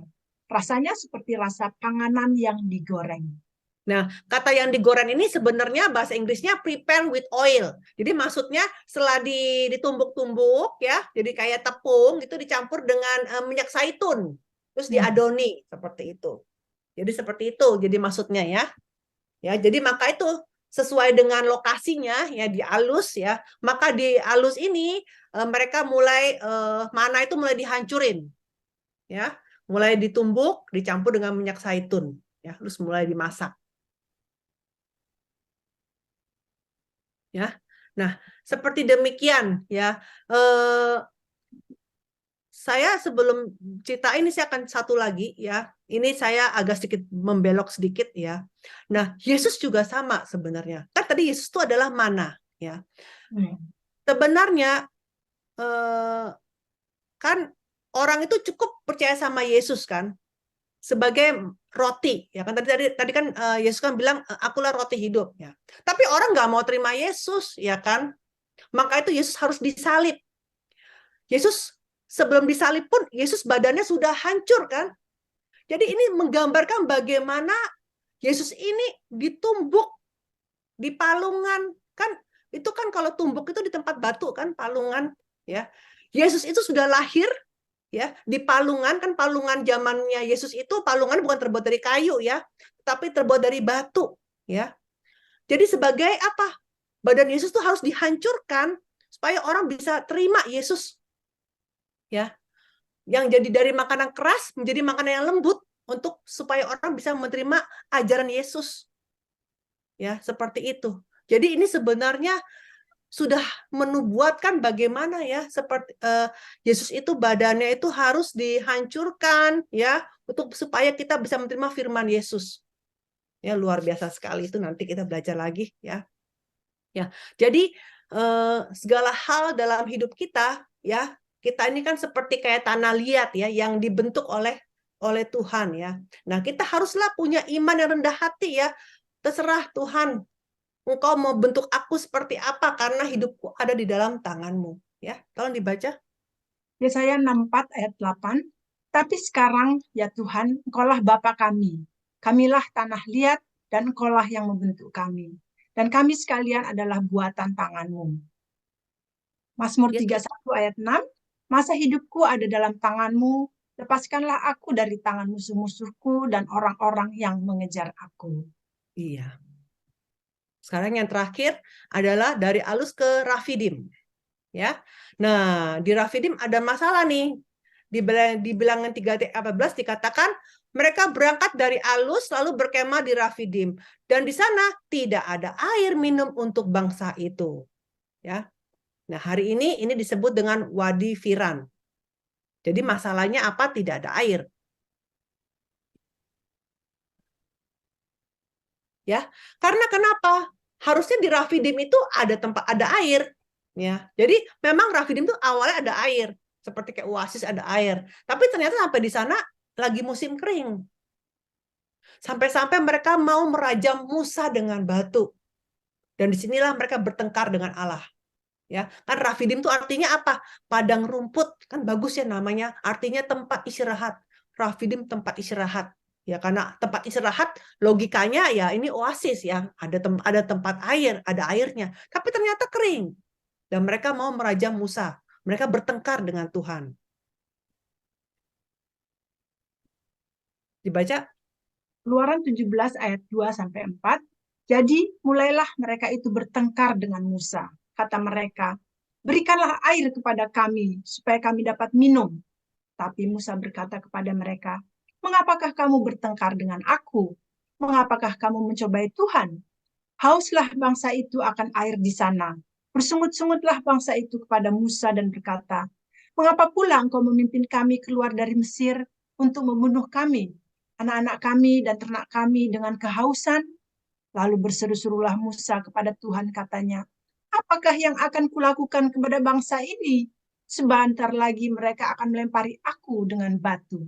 Ya, terus Bu. Keluaran 17 ayat 7, dinamailah tempat itu Masa dan Meriba, oleh karena orang Israel telah bertengkar dan oleh karena mereka telah mencobai Tuhan dengan mengatakan, adakah Tuhan di tengah-tengah kita atau tidak?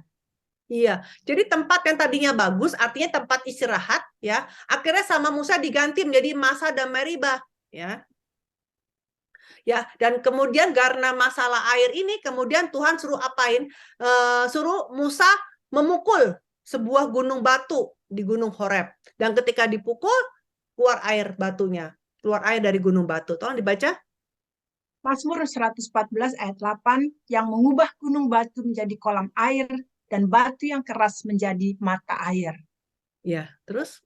Ulangan 8 ayat 15, dan yang memimpin engkau melalui padang gurun yang besar dan dahsyat itu, dengan ular-ular yang ganas serta kalajengkingnya dan tanahnya yang gersang, yang tidak ada air. Dia yang membuat air keluar bagimu dari gunung batu yang keras. Iya, jadi namanya tadinya tempat istirahat, tapi kemudian Musa ganti namanya menjadi Masa dan Meriba, yang artinya mencobai dan bertengkar. Ya, supaya kenapa? Supaya orang-orang generasi berikutnya tahu bahwa di sini umat Israel itu bertengkar, ya, dan mencobai Tuhan. Ya, jadi supaya tidak melupakan bagaimana mereka itu tetap tidak percaya sama Tuhan, ya, dan bahkan bertengkar kepada Musa. Ya. Nah, setelah itu apa yang terjadi? Setelah mereka minum air sepuas-puasnya, kemudian tiba-tiba datang suku Amalek, ya, menyerang dengan tiba-tiba, ya. Nah, di sini ada peristiwa yang dimana kalau Musanya angkat tangan, ya, umat Israelnya menang perang. Tapi kalau Musanya udah capek, tangannya ya di bawah, taruh di bawah, kemudian mereka kalah. Akhirnya Harun dan Hur itu membantu pegangin tangannya Musa supaya apa? Supaya bisa tetap berdiri, dan akhirnya mereka memperoleh kemenangan. Ya, nah disinilah baru Musa mendirikan sebuah mesbah dan dikasih nama Yahweh Nisi, artinya Tuhanlah panji-panjiku. Dan juga di Rafidim ini kemudian karena kenapa? Karena Musa tuh sangat-sangat sibuk, ya. Semua orang ngantri sepanjang hari, ya, cuma mau minta konsultasi sama Musa, ya kan? Jadi akhirnya mertuanya bilang, wah, Musa nggak bisa begini, ya kan? Kamu kalau mau suruh orang ngantri sebegini, ya capek dong kamunya. Kamu harus ada wakil gitu. Harus ada wakil. Jadi kamu hanya handle yang masalah-masalah besar aja gitu. Jadi di sini mertuanya Yitro ini, mertuanya Musa kasih tahu bahwa kamu harus pilih, ya, ada pemimpin 1.000 orang, 100 orang, 50 orang, dan 10 orang. Jadi kalau ada problem, ya, pergi dulu nih ke pemimpin yang 10 orang, ya. Kalau ternyata dari sini ada problem lagi, naiklah ke 50 orang, ke 100 orang, ke 1.000 orang. Baru kalau sampai mentok, barulah ke Musa. Jadi nggak usah Musa habis sepanjang hari gitu, ya, membereskan semua masalah semua orang, dan semua orang juga ngantri panjang seperti itu, ya. Dan dari sini baru dibikin ada pemimpin-pemimpinnya. Nah, pelajaran apa di Rafidim ini?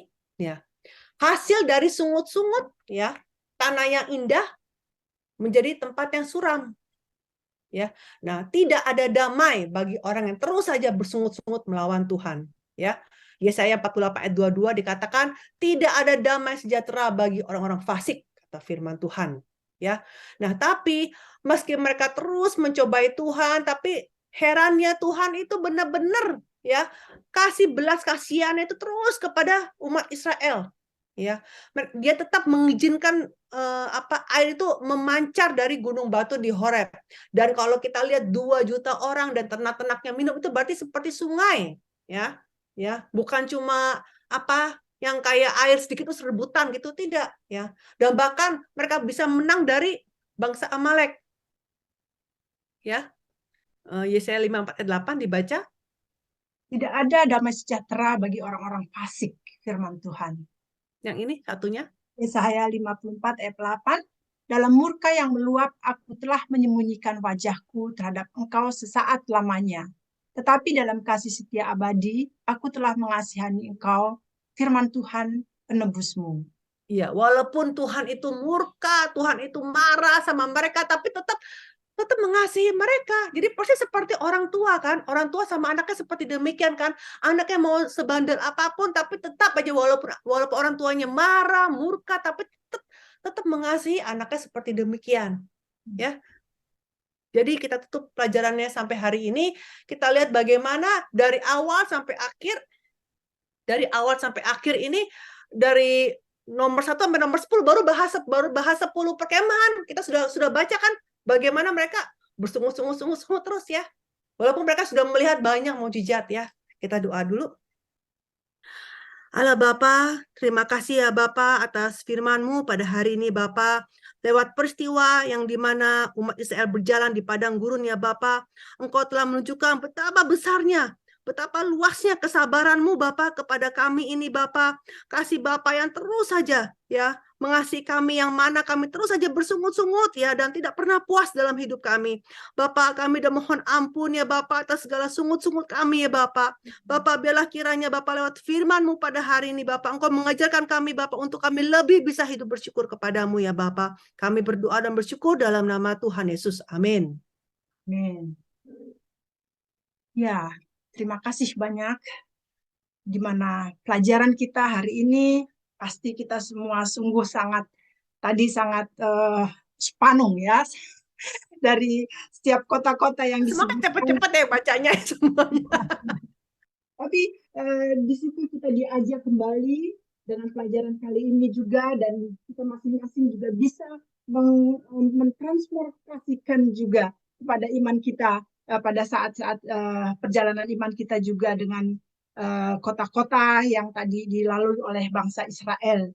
Dan di situ juga kita diingatkan betapa kita juga dalam perjalanan iman sering kita lebih bersungut-sungut, atau juga kita tidak melihat kasih karunia Tuhan yang begitu besar itu, tapi kita melihatnya hal-hal yang kecil yang lantas kita menjadi lebih kepada tidak semangat, jadi pesimis, tidak melihat apa yang sebenarnya Tuhan mau tuntun di dalam iman kita. Ya, karena kita hanya bisa lihatnya cuma pendek, cuma segitu gitu ya kan. Tapi karena apa tiang awannya terlalu tinggi, terlalu lebar, kita nggak lihat jadi seperti itu.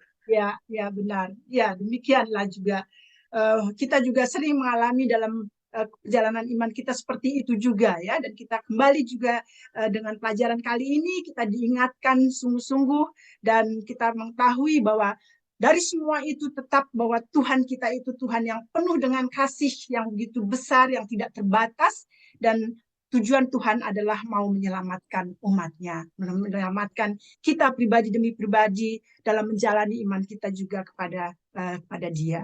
Ya, terima kasih Ibu Alida untuk kebenaran firman Tuhan hari ini, dan terima kasih juga buat Ibu Heni yang juga mendampingi kita pada hari ini. Ya, semoga Ibu tetap setia melayani kami dan diberkati oleh Tuhan segala hal juga, dan ya dicukupkan dalam segala hal. Kami bersyukur itu dan berterima kasih sekali lagi. Baik, kita akan masuk. Sebelum kita keluar, nanti kita ada tanya jawab ya. Kita akan diberikan waktu 15 menit tanya jawab sesuai dengan tema hari ini, dari apa yang tadi dipaparkan semuanya, dan kami memberi kesempatan itu. Kita akan mendengarkan berita persekutuan KTB.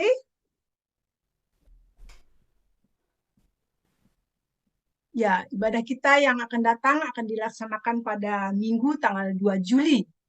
Ya, dan kita juga akan lanjut terus ibadah kita online Zoom pada jamnya jam 13.30 siang waktu Eropa, 18.30 malam waktu Indonesia, 7.30 pagi waktu New York. Pembicara tentu akan lanjut Ibu Alida Nur de Minister.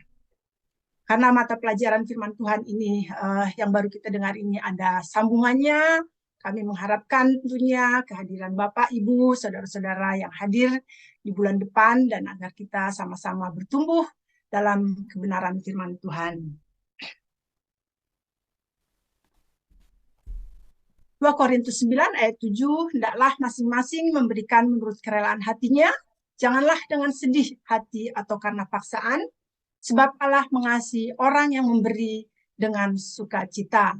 Kami Persekutuan KTB mengucapkan terima kasih banyak untuk berkat-berkat yang boleh dibagikan bagi pekerjaan dan untuk kemuliaan Tuhan. Tuhan Yesus memberkati.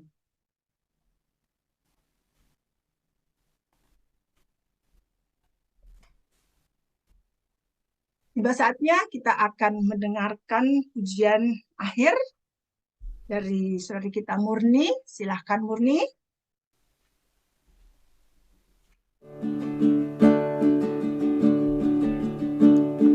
Ku tak membawa apapun juga saat ku datang ke dunia. Ku tinggal semua pada akhirnya saat ku kembali ke surga. Inilah yang ku punya, hati sebagai hamba yang mau taat dan setia padamu Bapa. Kemanapun ku bawa, hati yang menyembah dalam roh dan kebenaran sampai selamanya.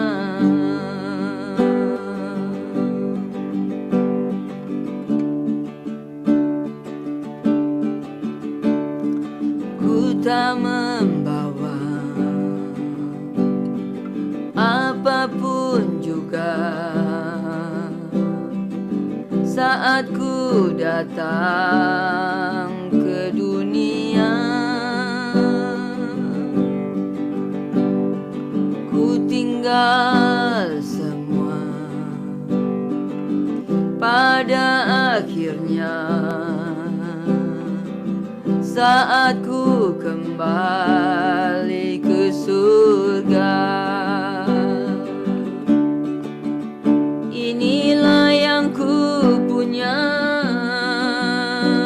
hati sebagai hamba yang mau taat dan setia padamu Bapa. Kemanapun ku bawa, hati yang menyembah dalam roh dan kebenaran sampai selamanya. Inilah yang ku punya, hati sebagai hamba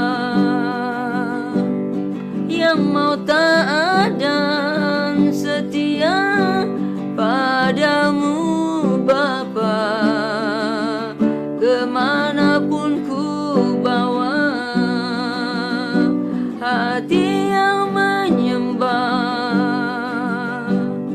dalam roh dan kebenaran sampai selamanya.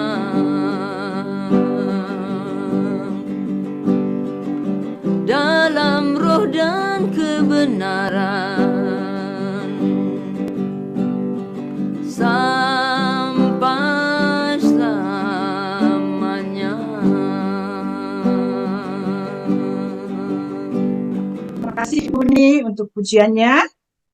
Dan kita tiba saatnya akan masuk doa syafaat. Ya, saudari kita Yanti Kran, silakan untuk membawakan doa syafaat. Terima kasih Kuana. Mari saudara-saudara sekalian kita Ya, maaf dulu sebelumnya. Setelahnya akan ditutup doa lanjut oleh Ibu Heni, ya. Baik. Ya. Maaf. Ya, marilah kita satukan hati kita untuk mengangkat doa-doa kepada Tuhan. Allah Bapa yang bertahta dalam kerajaan surga, yang kami kenal melalui anak-Mu Yesus Kristus, Tuhan dan Juru Selamat kami yang hidup. Kami mengucap syukur dan berterima kasih atas kemurahan dan penyertaan-Mu. Kami boleh berkumpul melalui sarana Zoom ini ya Bapa untuk memuji, mempersembahkan hati dan hidup kami untuk Tuhan. Terima kasih juga Tuhan Yesus untuk firman-Mu yang telah disampaikan oleh pembicara kami Ibu Alida. Kiranya Engkau memberkati dan menyertai pembicaraan kami. Dan Engkau juga memberkati semua yang beliau ajarkan kepada kami. Kami juga memohon Bapak, kiranya Engkau juga memberkati Ibu Heni sebagai Ibu Gembala kami dalam melakukan pelayanan bagi-Mu. Limpahkan juga hikmat-Mu kepada mereka ya Bapak. Anugerahi mereka dengan kesehatan, kekuatan, perlindungan, serta sukacita, baik dalam mendampingi suami, mendidik anak-anak mereka, melaksanakan pekerjaan, dan menjalankan pelayanan bagi-Mu. Kami sangat-sangat bersyukur ya Tuhan karena Engkau telah menganugerahkan beliau-beliau bagi KTB, bagi kami semua ya Bapak. Bapak yang kasih, kami juga berdoa untuk persekutuan KTB kami, khususnya bagi pelayan-pelayan kami yang telah melayani dengan penuh sukacita, dan juga semua teman-teman yang melayani kami hari ini. Kami memohon ya Bapak, kiranya Engkau urapi kami satu persatu dengan semangat yang berapi-api dan penuh sukacita, agar kami selalu tetap setia melayani-Mu. Terima kasih untuk anugerah dan penyertaan-Mu ya Tuhan, yang telah memampukan KTB untuk menjalani pelayanan bagi-Mu sampai hari ini. Terima kasih kami juga untuk kelancaran media Zoom ini ya Bapak. Kiranya pelayanan kami yang jauh dari sempurna ini berkenan bagi-Mu dan boleh menyenangkan hati-Mu. Kami juga mau berterima kasih ya Tuhan atas pimpinan-Mu kepada seluruh saudara-saudara kami yang hadir hari ini dan menyempatkan waktu bagi kami satu persatu ya Tuhan. Kami yang datang dari berbagai belahan bumi, dari Amerika, New York, dan bagi Jerman juga ya di Eropa, dan bagi Indonesia juga ya Bapak, kiranya Engkau berkati kami satu persatu. Dan kami juga mau bersyukur Tuhan, kami telah menyatukan hati kami dengan satu tujuan, yaitu mengenal firman-Mu yang murni dan memuji nama-Mu, Bapa yang kekal. Biarlah kiranya firman Tuhan yang kami dengar hari ini dengan pertolongan Roh-Mu yang kudus akan bekerja dan merubah hidup kami untuk menjadi pribadi yang lebih baik lagi, seturut dengan rencana dan keinginan-Mu. Kiranya juga ya Tuhan, boleh buat kami semakin rindu untuk mengenal Engkau lebih dekat lagi. Dan biarlah hidup kami diubah menjadi air manis melalui Engkau ya Tuhan, melalui Engkau Tuhan Yesus, yang adalah pohon kehidupan. Beri kami ya Tuhan kekuatan dan hikmat serta tuntunan, pimpinan untuk kami semua dalam menerapkan firman-Mu di kehidupan kami sehari-hari. Baik itu dalam keluarga kami masing-masing atau di lingkungan pekerjaan kami, atau dimanapun Engkau menempatkan kami satu persatu. Berkati juga ya Bapak, saudara-saudara kami yang hari ini berhalangan hadir.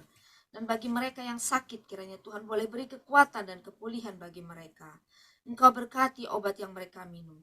Engkau berikan juga, berkati juga tenaga medis dan para dokter yang merawat mereka. Dan biarlah mereka sungguh-sungguh merawat mereka dengan baik. Kami juga berdoa bagi saudara kami ya Tuhan, yang belum tergerak hatinya. terutama anggota keluarga kami, suami-suami kami, istri-istri kami, anak-anak kami, cucu-cucu kami. Ketuklah hati dan jiwa mereka ya Tuhan, agar tergerak hati mereka dan rindu untuk datang mengasihi Engkau sebagai Tuhan dan Juru Selamat mereka yang hidup, memuji dan menyembah-Mu. Engkau punya 1000 cara untuk memanggil dan menyelamatkan mereka. Ya Tuhan, kami juga berdoa untuk negara Indonesia, negara Amerika, negara Jerman, dan negara dimanapun kami tinggal, terutama negara yang masih berperang ya Bapa. Berkati mereka dengan kasih dan damai sejahtera-Mu yang datang daripadamu, agar menjadi negara-negara yang berdaulat, adil, damai, dan makmur. Selamatkanlah anak-anak-Mu dari ketidakadilan, terutama dari kebinasaan. Kiranya Engkau berkati para pemimpin seluruh dunia, supaya memimpin dan melayani rakyat dengan adil, jujur, dan ikhlas. Terima kasih ya Tuhan untuk penyertaan-Mu bagi bangsa Israel yang bulan lalu merayakan Dirgahayu yang ke-75. Kiranya Engkau selalu limpahkan berkat penyertaan-Mu dan bukakan mata hati mereka Tuhan untuk kebenaran firman-Mu bagi mereka yang masih belum menerima Engkau sebagai Tuhan dan Juru Selamat. Tuhan Yesus, sebentar lagi kami akan berpisah satu dengan yang lain. Kami serahkan hidup kami ke dalam tangan-Mu dan kuasa-Mu. Kiranya Engkau memberkati, melindungi kami, dan menyertai dengan damai sejahtera-Mu. Doa yang sangat jauh dari sempurna ini ya Bapa, kami panjatkan dalam nama Tuhan kami Yesus Kristus, Tuhan dan Juru Selamat kami yang hidup. Kami naikkan doa dan ucapan syukur kepadamu. Haleluya. Amin. Amin. Saudara-saudaraku, mari kita menerima berkat dari Allah Bapa ya. Tuhan akan menyinari kita senantiasa dan akan memampukan kita menjadi pemenang. Tuhan akan memberkati dan menyertai kita dan memampukan kita menjadi pelaku-pelaku firman. Tuhan akan memberkati kita untuk menjadi saksi-saksi Kristus. Sinar kemuliaan-Nya melingkupi kita sebagai anak-anak kudus-Nya. Kasih karunia Yesus dan kasih Allah Bapa dengan persekutuan Roh Kudus akan menyertai kita sampai pada akhir zaman. Amin. Amin. Amin. Terima kasih ibu-ibu semuanya. Terima kasih Bu Alida. Ya, Tuhan memberkati.